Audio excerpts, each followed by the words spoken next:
Okay, brothers, thank you for watching another video in preparation for Balfour Leadership Training Workshop. This is Corey Rigler, and I also have This is Chris. there you go. Um, and we are That's interactive. Yeah. right, and we're talking about the RISC model. It's the feedback model that we'll be using in our Sigma Chi leadership continuum. Fun little fact. The first time I ever taught RISC model to my undergraduates, I basically told them the C was a silent C. So they were calling it a RISC model for an entire week.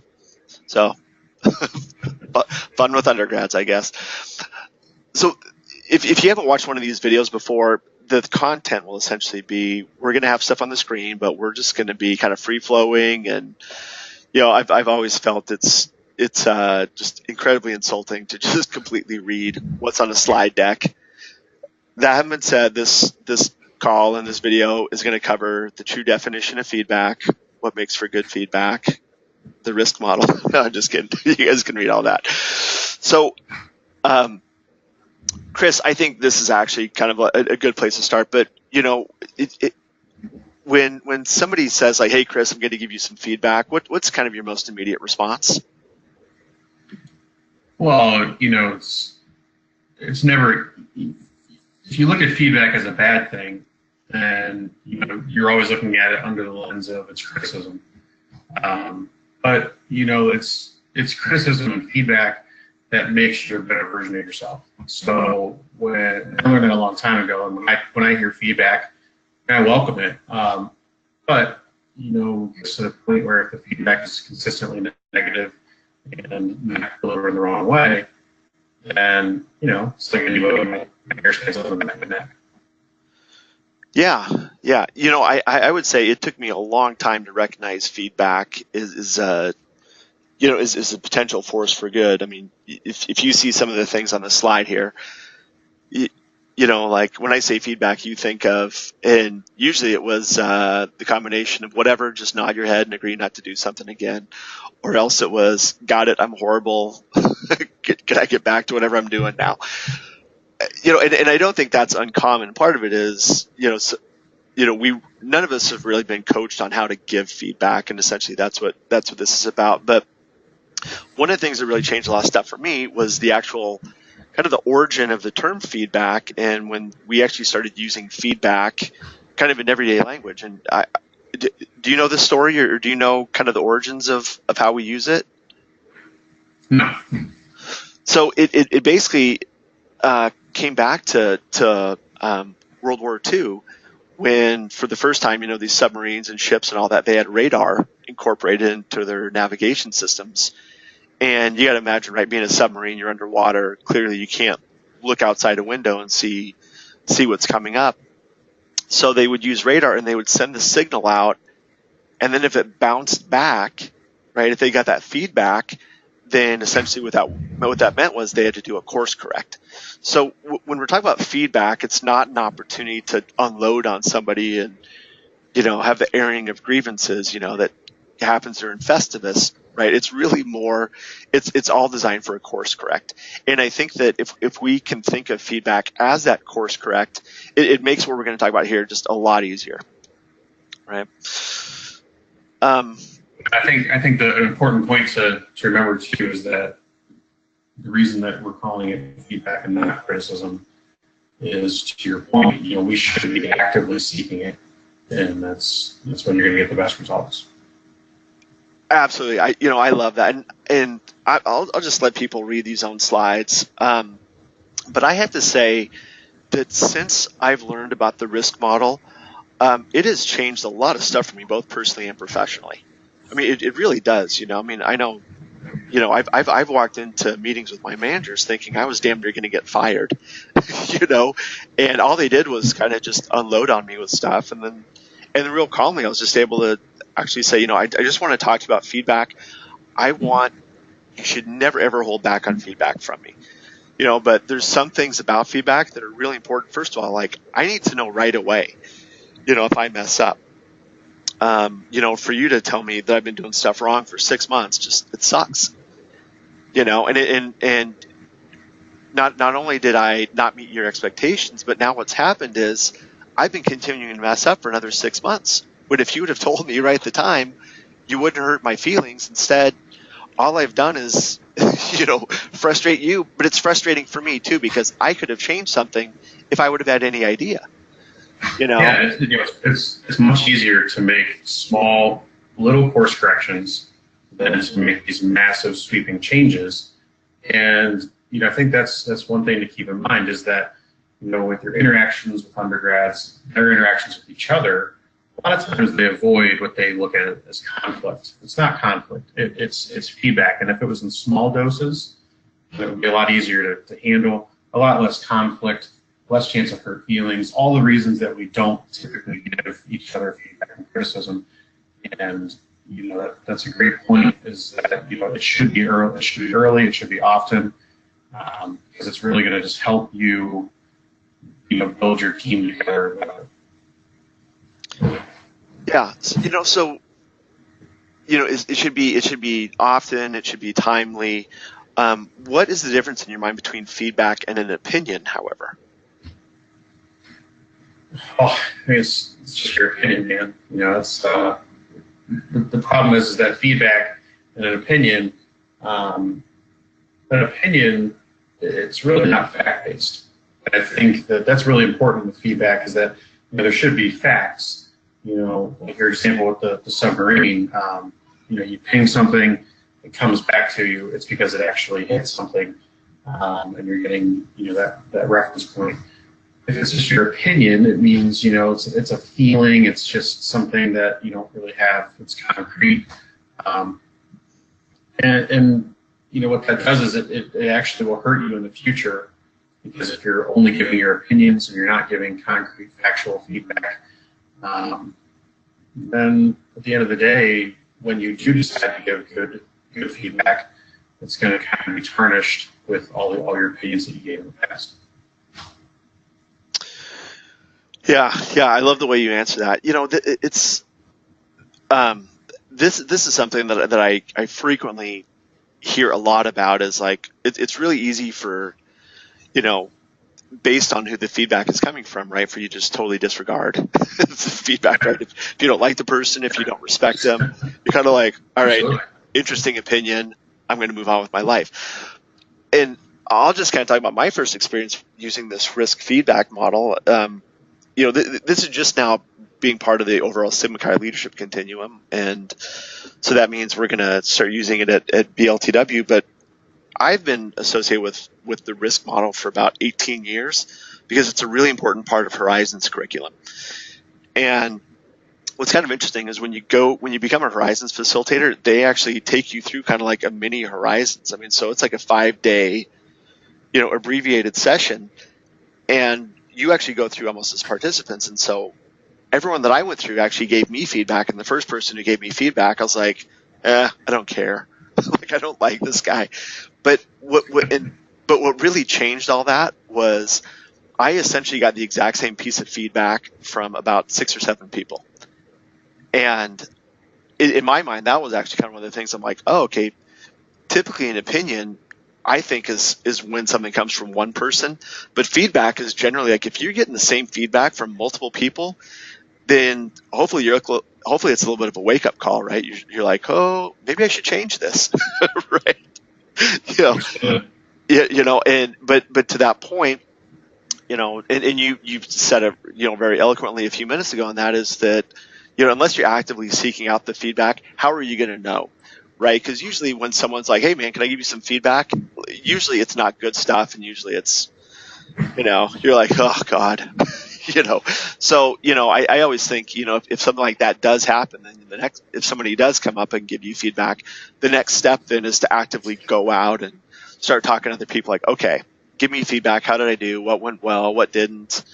But I think the other thing is that, with this RISC model, it's an absolutely brilliant and really ingenious way to actually get good, actionable feedback that actually means something, right? And are you familiar? So I know we talked a little bit about this before the call, but what's your level of experience with RISC, or do you do something like it personally and professionally? I was introduced to RISC a few years ago. I was with General Motors. We adopted it. Well, they tended to adopt this model for management, to give better feedback. And I was lucky enough to have an incredible boss that I really liked. He's still a good friend, and he gave some of the best feedback that I've ever had professionally. And, what was funny is that his boss gave some of the worst feedback I've ever had. So, but what it really came down to for me, and when I think my perception, I think that's important to remember too, is that people's perception of feedback is shaped by their experiences, much of anything in life. And because I've had good experiences with positive feedback and good use of this RISC model, it's changed my perception, to be very open to it. But it comes down to just humility, being humble enough to accept the fact that you're not perfect, and not everything you do is always the best way to do it. Mm-hmm. And as a facilitator,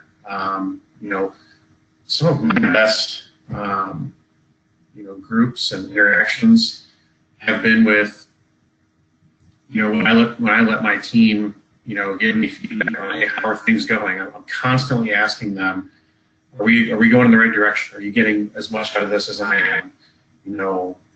Where are we headed?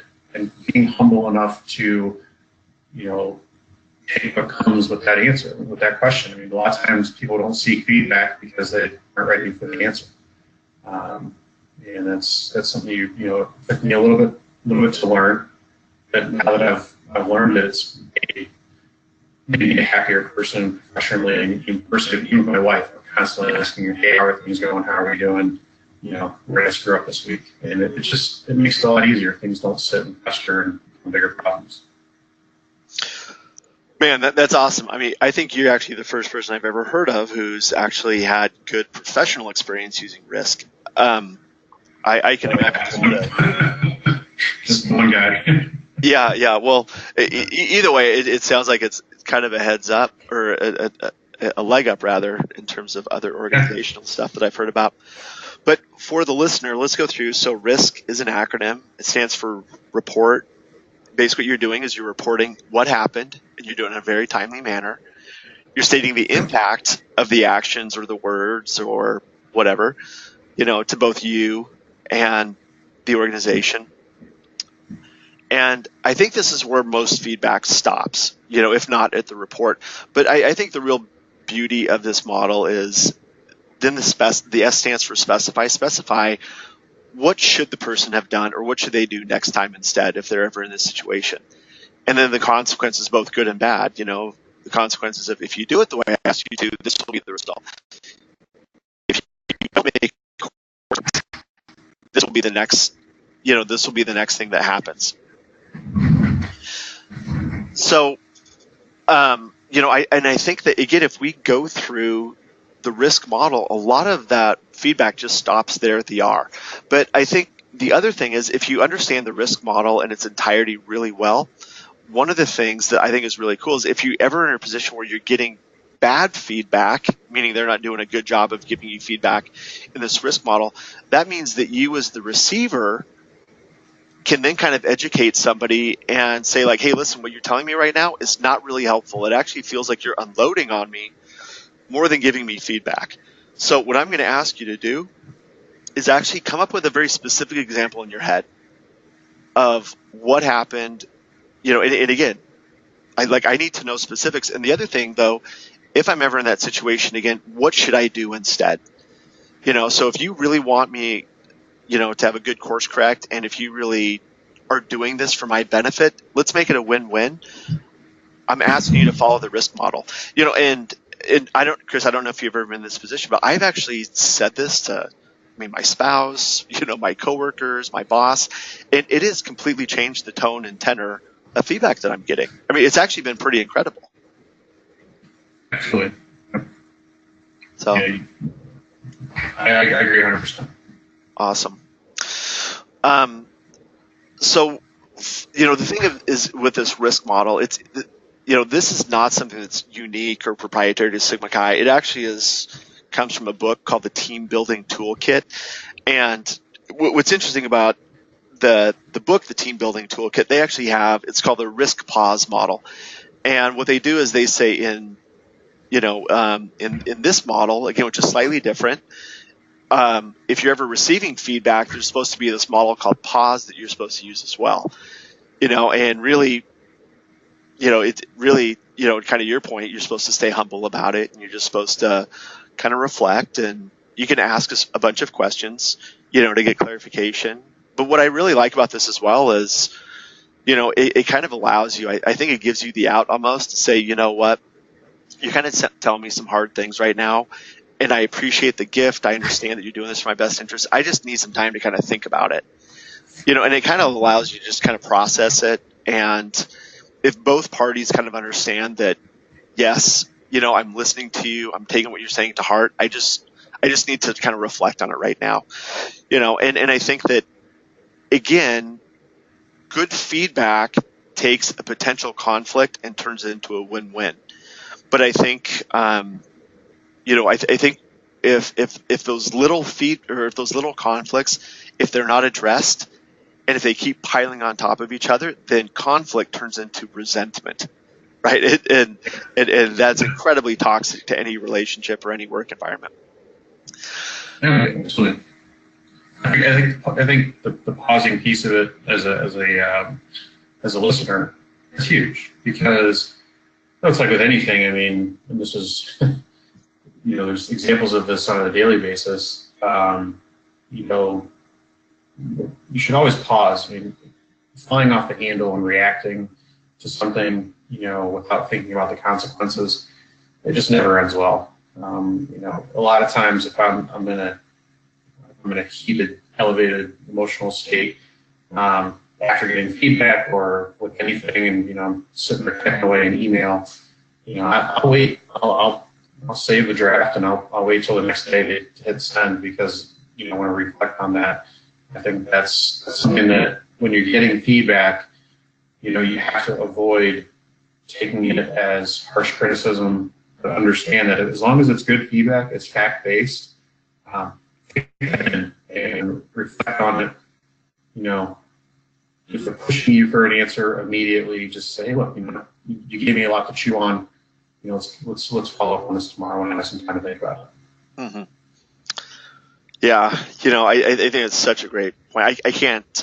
It kind of boggles the mind when you think about how many people made severe career-limiting moves by hitting send. On an email when they probably should have gone up the block. I think the important thing about feedback, I actually like to think of feedback as a bridge, right? I mean, you've got a body of water and a shore on one side and a shore on the other side. And basically, in order to make something happen, they kind of need to meet in the middle. And so I think essentially what this means is that both the sender and the receiver have some pretty important responsibilities, and I think the sender, of the feedback, again, one of the things that I see most often is that most feedback just stops at the R, the reporting of what happened. But I think really to, talk about okay, what should I have done differently? And what are the consequences if I do it correctly, the way you're saying, and then what are the consequences if I don't do it correctly? I think that is really, I think it's the absolute highlight of the RISC model. And I think that's really where the power of it comes from. But also the receiver has obligations as well, right? And, absolutely. We've kind of already talked about that, so I won't do it. Yeah, I think one thing that pops out of me on that last slide was listen without judgment. Don't kill the messenger. It is something that you really have to take. People that really accept feedback well, they won't shoot the messenger, and I think that's important to remember. That it's a reflection of what they see in you, and if you don't like what they see, then you might need to change something you're doing. Absolutely. And in fact, I hate to make this all about me, but I'll make it all about me. But I can't tell you how many times I have literally walked into a session with somebody thinking I was just going to get chewed out, and tensions were high, and they started talking. And it sounds weird, but you almost completely disarm them. And when you say, you know what, I understand feedback's a gift, and it's a course correct. And the thing is, I know that you're saying the stuff because you care about me. If you didn't care about me, you wouldn't be unloading on me, and you wouldn't be saying this stuff. Instead, you'd probably just whatever. So the fact that you're actually here talking to me and willing to help me kind of work through these things, I appreciate it. And actually, again, it changes kind of the complete tone, and then everyone can kind of breathe. The shoulders come down a little bit, But I tell you, it took me a lot of time to be able to get to that point where I could realize that that's what feedback really is, and it really is a gift because, man, I mean, some people just go through their whole lives just doing nothing but pissing off people, that are important to them. And that doesn't have to be the case, right? So we've gone through what feedback is and hopefully what it's not. We've gone through the RISC model. So I'm just going to take you through a quick pop quiz. And Chris, I want you to tell me if the following statements are good feedback or bad feedback. Okay. Okay. You rocked your presentation. Good or bad? You know what? I'm going to say it's bad because that's kind of an opinion. It's good. It's praise for, and it's a nice opinion, but there's not really anything specific in that.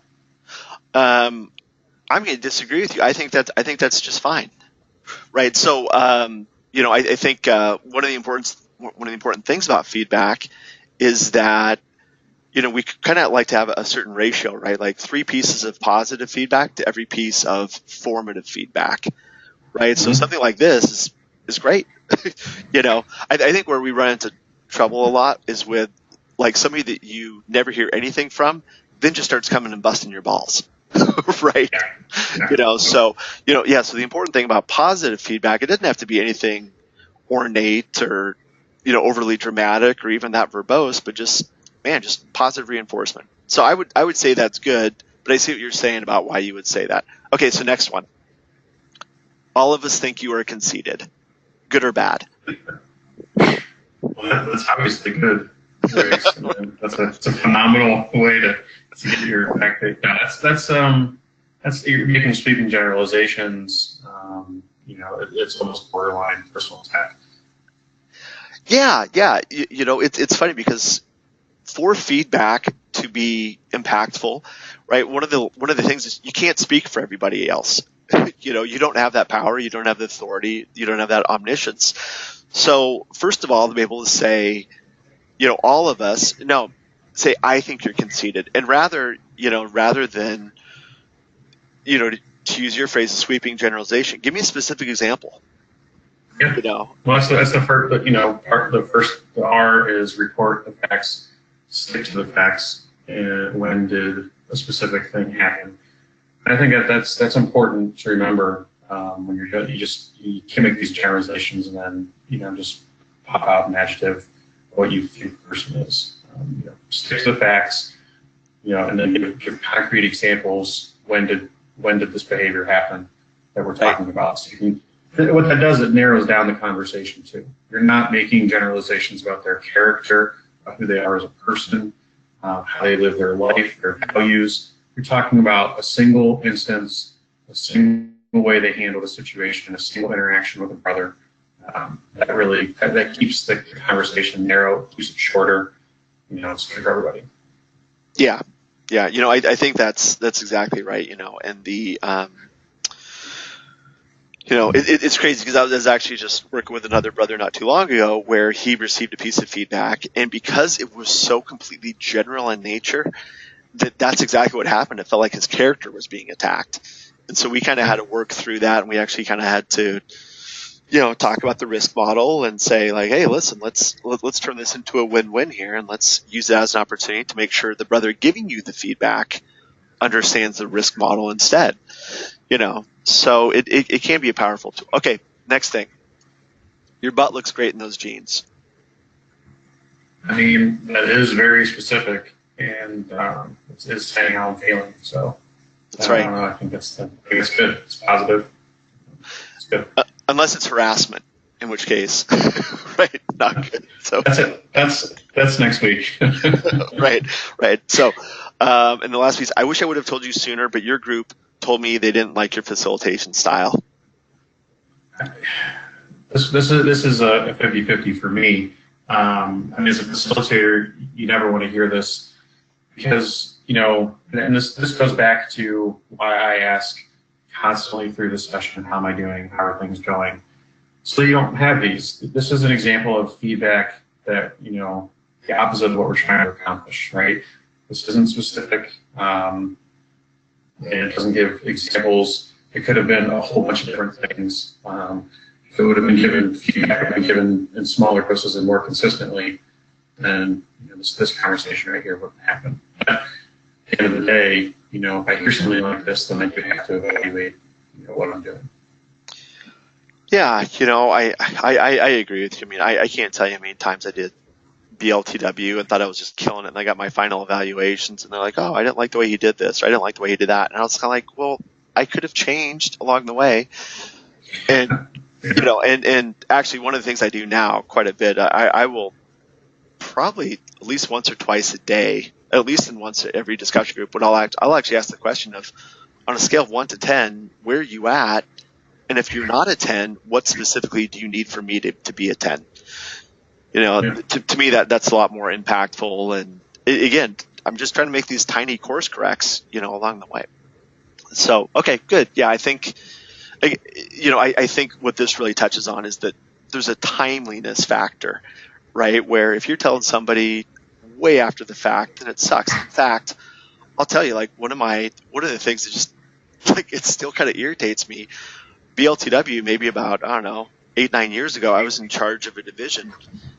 And when I did the opening for my division, I used colorful language. I was kind of screw this and F-bomb this and F-bomb that and blah, blah, blah. And then for all of BLTW, I was then interacting and, with guys and doing some stuff. And I thought it was just a great BLTW, and we just killed it in this division. And about an hour before the shuttles came to take us home, I was talking with one of my facilitators, and I was like, "Man, wasn't that great? Like, dude, we have the best BLTW."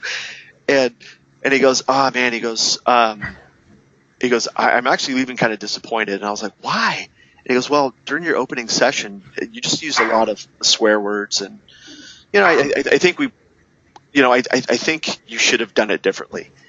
And can you guess what my feedback to him was? Well, you took it as criticism. Well, I told him to fuck off. And he was like, "What?" And I go, "The thing is," I go, "you put me in a position. Had you told me the second that session was done, I could have changed it. I could have addressed it. I could have even apologized. I could have done anything. Instead, you let me keep going for another like 3 or 4 days, and I wouldn't have taken it personally had you told me at the time, but now I do take it personally, and it was funny because that still sticks with me, where I was just like, man, go screw yourself, like, why didn't you say something at the time, and granted, while I took what he said to heart, it was incredibly galling to me, to have gotten that feedback at the end, so. Well, it's like anything. If the Titanic would have known an hour or two earlier the location of the iceberg, they could have made a small course correction and totally avoided it. He would have known that you were going to take offense to colorful language in the presentation. I would have dropped that from the presentation. It wouldn't have been a big deal. So, and frankly, this is the opposite end of that. If you're not giving timely feedback to people you interact with, you are lessening the quality of your own experience. And that guy let your opening ruin his entire week. When if he would have just for own self-preservation purposes, talked to you right after and said, "Hey, I found that offensive, this, that, and the other thing," you could have gotten that out of the way, and you could have moved past it and had a more enjoyable experience. So, feedback is just as important for your sanity as it is for the person that you're working with. It just creates a better working relationship, better brotherhood, better friendship when all the cards are on the table. Yeah, it absolutely is. And again, I think the difference between conflict or tension and resentment is time. Yeah, So the sooner that feedback can be given using the RISC format, it just turns into a win-win, right? So absolutely. again, we just go through what the RISC model is, report what happened, state the impact to you and the organization, specify an alternative course of action, and then the consequences, both good and bad, of what happened. So, in fact, yeah, I mean, this was almost the feedback that that I was given almost word for word, by that brother at the end of BLTW, and I was just like, for all the reasons we just discussed, but it has always stuck with me an example of just really bad feedback because it wasn't timely, it didn't give me alternatives, and what's tough is that when as a leader and as somebody who cares about your brothers and the organization you're a part of, you really do want to do everything you can to put your best foot forward and give a great presentation and a great experience for everyone around you, right? Yep, absolutely. So okay, so hopefully this should kind of put a nice little bow on top of everything that we've kind of talked about. And I think that none of this is really we need to rehash. Are there any best or worst practices about feedback from maybe your experience, your professional career or personal life that is missing, or maybe that you want to highlight a little bit more, Chris? Yeah, I think really important for me is taking off the blinders. And what I mean by that is if you're dealing with somebody, if we're teaching this model to our groups, I knew this model going in when I got my first RISC session with my previous employer, and we had learned all about it. And something that GM did was they let the management, all the different layers of management know that we were using this model. So going into it, I knew that this report I was going to get, there was going to be specifics, there were going to be consequences, there were all of the different factors of the RISC model. Taking off the blinders, setting the expectations, letting people know what's going to happen next, why it's happening. It's almost, I would say, more important than anything you can do because, if you just come at somebody that never has experienced the RISC model, and you're giving them very pointed, impactful, specific examples, all the things you think you're doing a great RISC model, you may not even realize that they've already put the blinders of on, and they may have taken it from that first slide with all the bubbles. They may be looking at this as computational. They may be looking at this as just generative activity. They may have tuned you out in the first sentence and not listening to anything you said. I'm just waiting. Hey, are we done yet? Can I go back to work? Here's my wrist. Stop it with the ruler. So, talk to them. If you can tell right off the bat that they're like that, circle back. Explain to them what's happening. Explain to them that, hey, I'm just giving you feedback. This is not an opinion. This is, we're going to stick to some facts here. And this is good for both of us. So taking off the blinders it's a big thing for me. I think that's great. I'm really actually pretty stoked to see this making its way into the BLTW curriculum because I'm not kidding. I mean, this is really, I think, kind of helped to define my career. I would say professionally, I have a very excellent reputation because I am very easy to manage.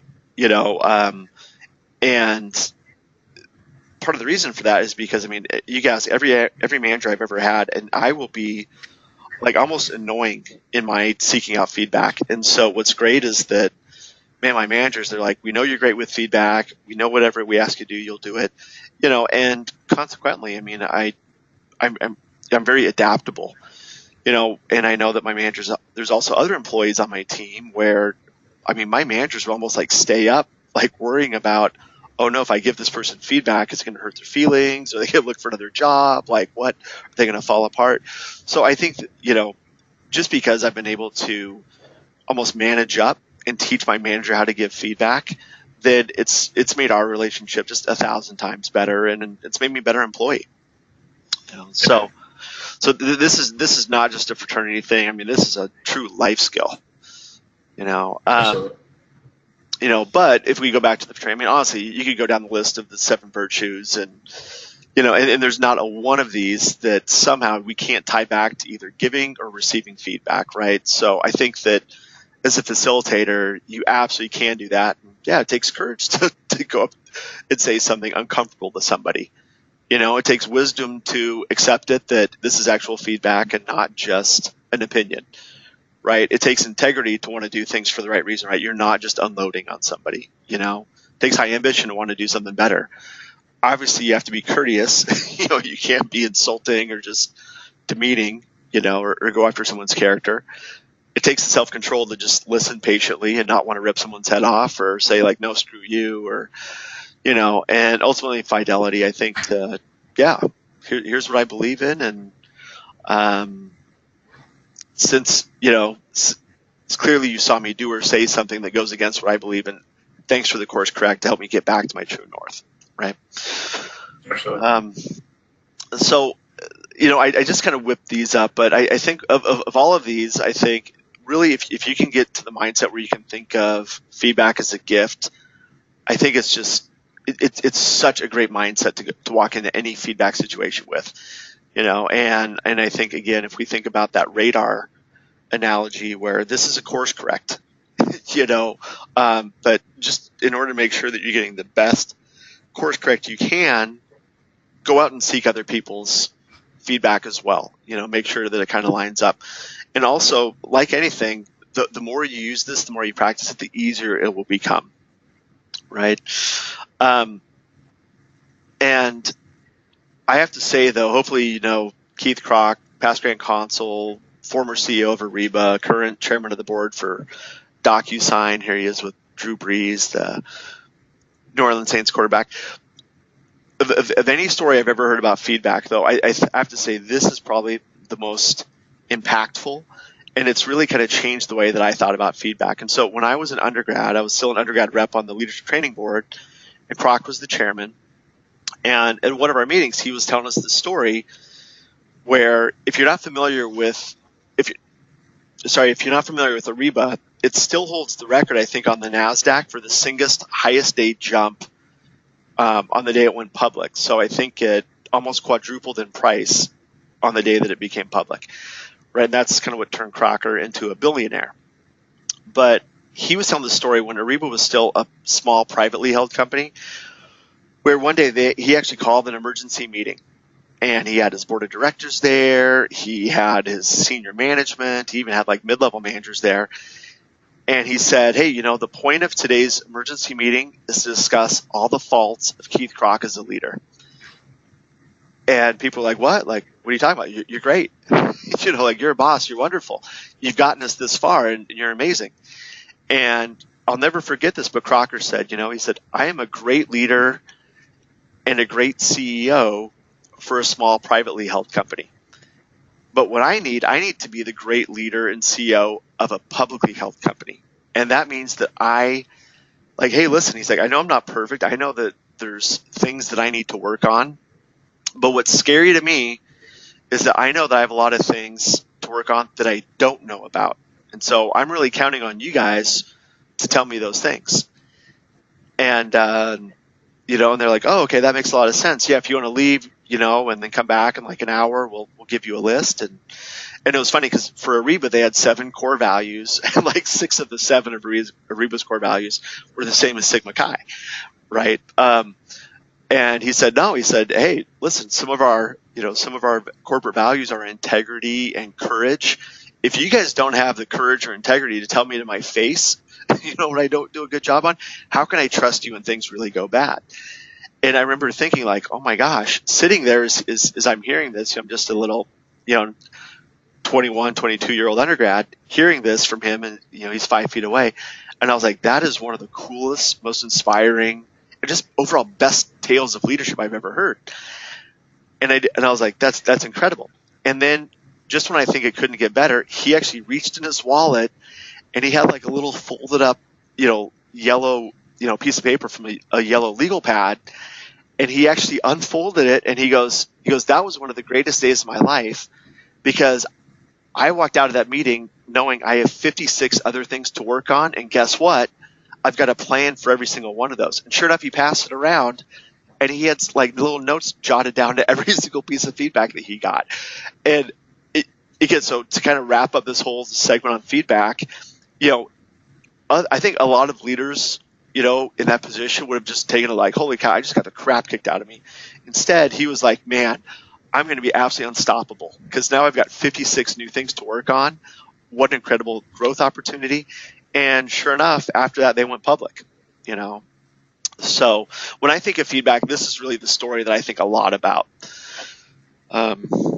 So that's it for the RISC model. That's it for feedback. Chris, do you have any last parting words you'd like to say?